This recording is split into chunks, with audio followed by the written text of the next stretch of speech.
Hey there, deep divers. So you're curious about that recent weather event in southeast India, especially how Chennai weathered the storm, so to speak. Great. We've been checking out the news on this Bay of Bengal depression, and let me tell you, Yeah. there's more to it than meets the eye. It's fascinating, isn't it? These weather systems are so dynamic. Okay, so paint us a picture.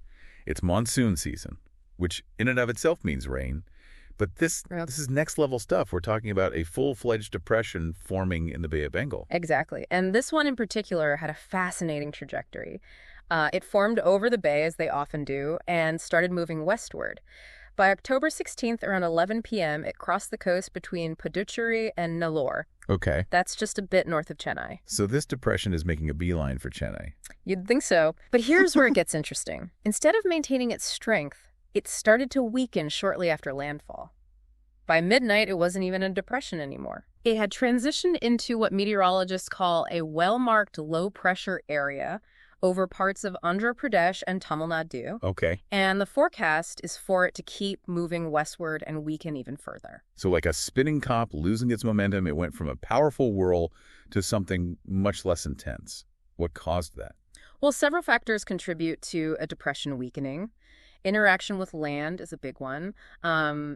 They draw their energy from warm ocean water. Right. So once they hit land, that energy source is cut off. Makes sense. Plus, there are often changes in wind patterns and other atmospheric conditions that can disrupt their structure. That makes sense. Yeah. But even a weakened depression must have brought some rain with it. Right. What was the impact on the ground? There was definitely rain, though it varied quite a bit by location. Right. Think of it like this. Some areas got a thorough soaking, while others just experienced a light drizzle. Tamil Nadu, Karnataka, Kerala, Andhra Pradesh, they were all in the path of this system, but some got hit harder than others. Those isolated heavy showers always make you wonder who got the worst of it. Exactly. And it's not just the rain itself. The IMD, or India Meteorological Department, think of them as India's weather experts, issued warnings about strong winds and rough seas. We're talking wind speeds of 25 to 35 kilometers per hour with gusts even higher. They even advised fishermen to stay on land because the sea was so rough. Probably good advice. I can only imagine trying to navigate those waves. Yeah. Speaking of navigating, let's zero in on Chennai for a bit. From what I gathered, Tuesday saw the heaviest rainfall, and by Wednesday, parts of the city were still dealing with the aftermath. Yeah, that's typical for Chennai during the monsoon season. It's a city that's unfortunately prone to flooding. And yet the people there are incredibly resilient. One article even mentioned residents lifting their scooters into their apartments to escape the rising water. Mm-hmm. Talk about resourcefulness. What causes all this flooding, though? It seems like Chennai experiences this almost every year. Well, it's a combination of factors, but a key issue is that Chennai is situated on a low-lying plain, just a few meters above sea level. Add to that a rapidly growing population, which often leads to construction in areas that were meant to be natural drainage systems, and we have a recipe for flooding. Right. Of course, when you combine those factors with an already heavy monsoon season, the problems are only amplified. It's a good reminder that urban planning and infrastructure need to account for these kinds of events, especially with climate change making weather patterns less predictable. Speaking of unexpected outcomes, are you ready for a curveball in this whole rain saga? Okay. Get this. The downpour actually caused power consumption in Tamil Nadu to drop significantly. It does seem counterintuitive, doesn't it? How can more rain mean less power usage? Right. But there's a perfectly logical explanation, which we can dive into in part 2.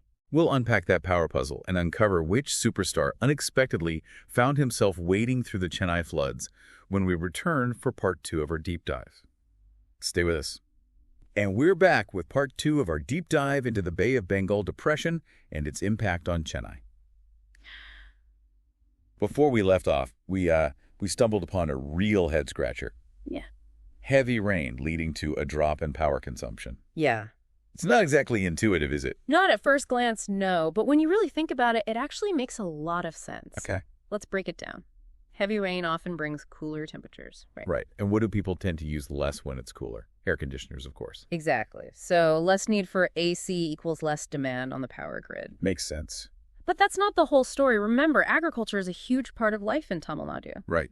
With all that rain, farmers didn't need to rely as heavily on electric pumps to irrigate their fields. So it's not just homes cutting back on electricity, but farms, too. It sounds like a significant chunk of energy usage is tied to those two things. Yeah. How big of a drop in power consumption are we talking about? It was a substantial dip. Tang & Co., that's the Tamil Nadu Generation and Distribution Company, reported that daily power consumption went from 380 million units on October 1st before the rain hit, all the way down to 302 million units. Wow. That's a decrease of almost a fifth. That really puts it into perspective. I've certainly never thought of rain as a potential energy saver before. It's a fascinating example of how these seemingly unrelated events, like weather patterns and energy consumption, are actually really intertwined. Yeah. The monsoons are absolutely essential for agriculture and water resources in this region. Right. But they also come with challenges. Absolutely. And speaking of challenges and maybe lightening the mood a bit, remember how we were discussing Chennai's vulnerability to flooding? Right. Well, it turns out that even the rich and famous aren't immune to Mother Nature's whims. Expert speaker. You're not going to believe who else got caught in the deluge. Let's just say that even a life of luxury can't always protect you from the elements. Okay. Superstar Regina Kempf, who owns a rather famous house in Chennai's upscale Pose Garden neighborhood, found himself dealing with an unexpected plumbing issue, shall we say. No way. Regina Kant's house flooded. I thought Pose Garden was supposed to be this exclusive, super secure area. It is. It's home to a number of celebrities and high-profile individuals. Yeah. The late Chief Minister, J. Jayalalitha, lived there too. Tourists often visit the neighborhood just to catch a glimpse of these opulent houses. So imagine, you're a tourist hoping to snap a selfie with Regina Kant's house in the background, and instead, You're met with a moat. Okay, maybe not a moat, but you get the picture. It just goes to show that even in a place like Pose Garden, nature has a way of reminding us who's really in charge. it's true. Even superstars aren't safe from a little rain. But before we get too distracted by celebrity real estate woes, let's pivot back to the bigger picture. We've covered the Bay of Bengal depression, its impact on rainfall, and even this surprising twist on power consumption. But our deep dive isn't over yet. We've got more fascinating insights to explore when we return for part 3. Welcome back, deep divers. We're in the final stretch of our deep dive into this Bay of Bengal depression and its aftermath. We've covered a lot of ground, We have. but there are still a few more intriguing points we want to unearth.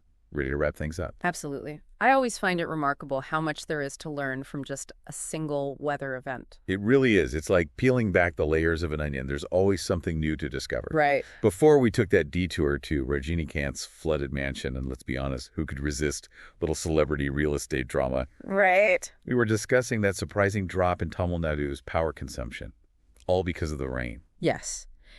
And as interesting as that is in itself, it also highlights, I think, a really crucial point about the relationship between, energy consumption and weather patterns. We often associate heavy rain, storms with power outages, but in this case, it led to a decrease in demand. Interesting. And so it really underscores how interconnected these systems are. It's a good reminder that sometimes the most unexpected outcomes can occur It really is. because of certain events. And it emphasizes how important it is to consider all these factors as we plan for the future. Absolutely. You can't just focus on one aspect without considering the broader context. Right. And this dip in power consumption also got me thinking about the significance of monsoons for a region like Southeast India. Yeah. Expert speaker, could you remind us why these seasonal rains are so crucial for this part of the world? Yeah, the monsoons are incredibly important for this part of the world.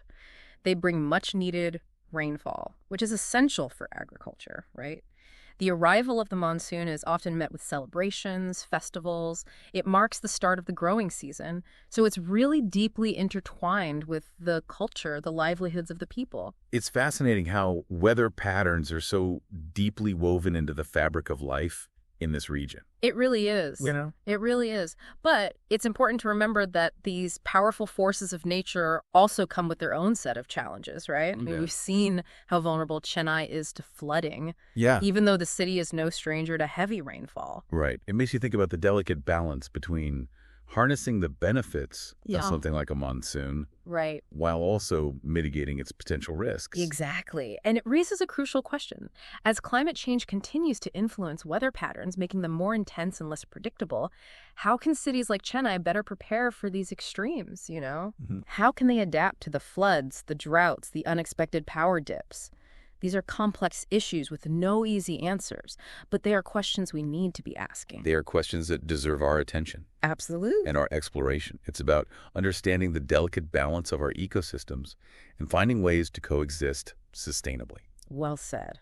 It all starts with awareness, a desire to learn more, Right. which is something our listeners certainly embody. They certainly do. And on that note, deep divers, we've reached the end of our deep dive into the Bay of Bengal Depression and its ripple effects. Right. We've explored the science, the human stories, and even those unexpected consequences that make you pause and think. Absolutely. So until next time, deep divers, stay informed, stay engaged, and as always, thank you for taking this deep dive with us.